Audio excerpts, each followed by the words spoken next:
So me, Kevin, and Dave formed a little trio, and we wrote songs about the strike as it happened, as stuff was going on, and we became more and more integrally involved with the strike. Really, I mean, starting off singing on, we organised the big mass busk in the centre of town for the miners.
I think, it might be that Banner's legacy is somewhat the same. That they've influenced and had an impact on people in the past, and that impact has had a spin-off, and as like the ripples go out, and you can't build a monument to the Trad Arts team, and you can't build a monument to Banner. And I put that what we think of as legacy, is not about putting our stuff into the archive. It's about the people who have seen us and experienced us, the people who have seen and experienced Banner, the people who have been moved and encouraged by Banner. That's the legacy, I think. And the legacy doesn't have to be a concrete legacy. But in the reign of pig's pudding, you see, it's each man for himself. Because we know competition is the only way to work. Well, I suppose it is, really. And if you're on a pension, in a scheme, or just plain... Skint? Yes, skint recovery, yes. Don't think the boss won't help you out. I mean, he can take a hint, He'll mingle in the dog queues and I'm on the understand, stuffing fibres in their hands. Nice man. The snakes fly over there. In the rain of pigs pudding. Someone cares for you and me. And looks down with a tender smile. Wherever we may be. Your safety's always number one in this enlightened ride. Sailing on the ferry or commuting in a train, or whether you're working on the land or above the ocean band, we're all as safe as houses.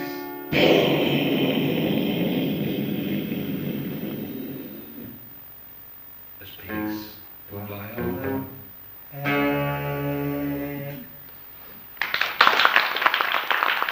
Criminal justice, I was one of the researchers, so with Stuart and Dave, and I was really excited to be involved in developing that show and to be part of this collective process. So the three of us sat and we decided which of the groups that were affected under the Criminal Justice Act we would do. And I had my training on how to use the whatever it was. It wasn't quite a reel-to-reel. And we had the list of things. So there were squatters, there were homeless, there were animal rights protesters, there was the Exodus Rave Collective, there was trade unionists. There were Irish people that had been affected by the PTA. There were the Reclaim the Street people. There were football supporters, gypsies, loads and loads of road protesters as well. An amazing array of groups. So who are we going to do? And we definitely tried to give one another things that would be outside our comfort zone deliberately.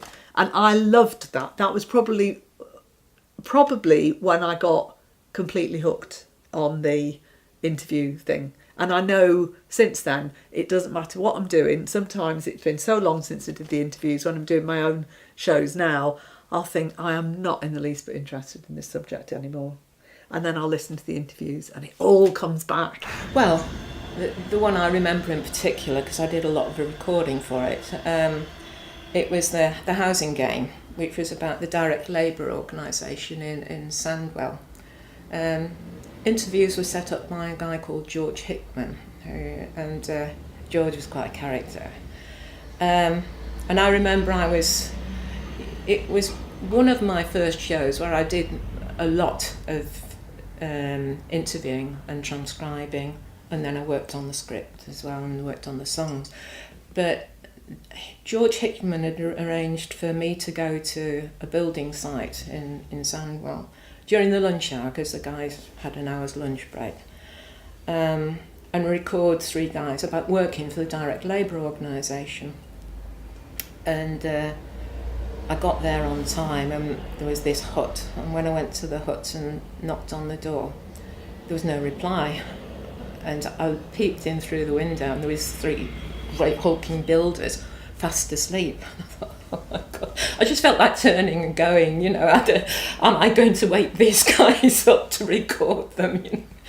Anyway, I thought, no, I've come here to do a job and I'm going to do it. So I hammered on the door and they woke up and they let me in. And it was honestly one of the most amazing recording sessions I have ever done. They were, I can't describe it. Their vocabulary, their description, the way that they spoke, their description of the job, of the people that they worked for, you know, with, it was just so powerful, but hilarious as well. I mean, they were so much of that recording went into the show because these guys were terrific, you know. And it was one of them who, the 3 of them actually came to the first show that we did. And I could see them in the audience. And it was that moment when they clearly twigged that was their words. And you saw this sort of beam come across them, and a look of pride as well.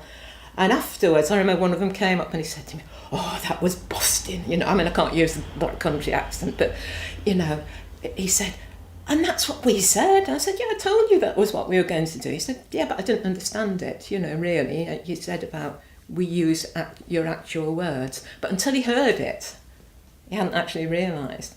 And nor did he realise that you then took phrases from what they said and put them in songs as well. So not only was it in the speech, it was in the songs as well. The police, they were getting rougher and rougher. And one of them that was getting rough was me mate's father-in-law. And he was sort of grabbing hold of my arm and shouting, "Get off! Get off! This is the last time you're best man at my daughter's wedding." I feel like a heel, 'cause I'm no stopping still, and taking cheek for the drivers who sit behind the wheel. Just then we heard a shatter, and then we heard a bang. Someone through the picket line had put a windscreen in. Ray Lanwarren. Each morning we used to have a meeting of the pickets. Morning, brothers and sisters. What are we going to do today, then? Ray. Now, this was 6 o'clock in the morning before the police got there. We used to say, We'll put a barricade across the road. A physical barricade. this was outside the private steelworks of Alpha Steel. Nothing could go in and nothing could come out. The police, they'd come along and they'd say, Mr. Williams, we'd like you to move the barricade. "We're not going to move the barricade."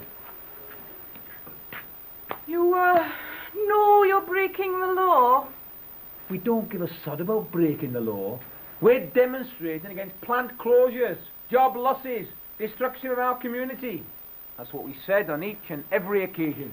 Jim, strike picket, Corby. We were talking to lads at... Where did we go? When we went to the roundup, mate, into that pub. Of course, we took our badges off because, well, some of these pubs, you never know. But as soon as we walked in, sure I spit. Morning, lads. Had a good picket today, then? Where you from?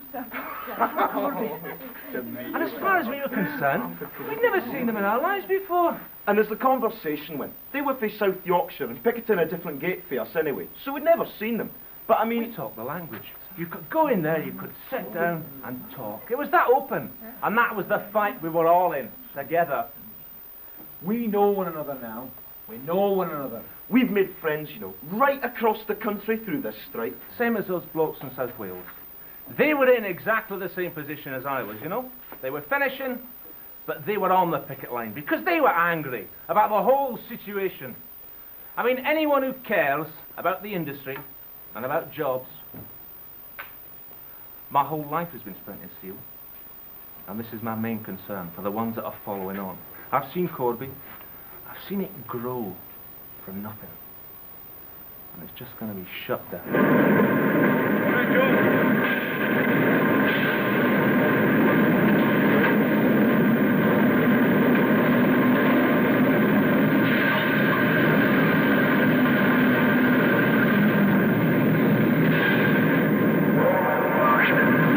It's a trouble, bitch.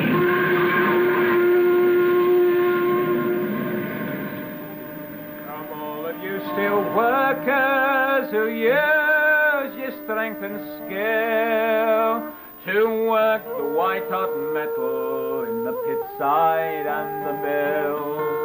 I'll tell you of our industry and the struggle to survive and the fight to save the Corby works and keep the town alive.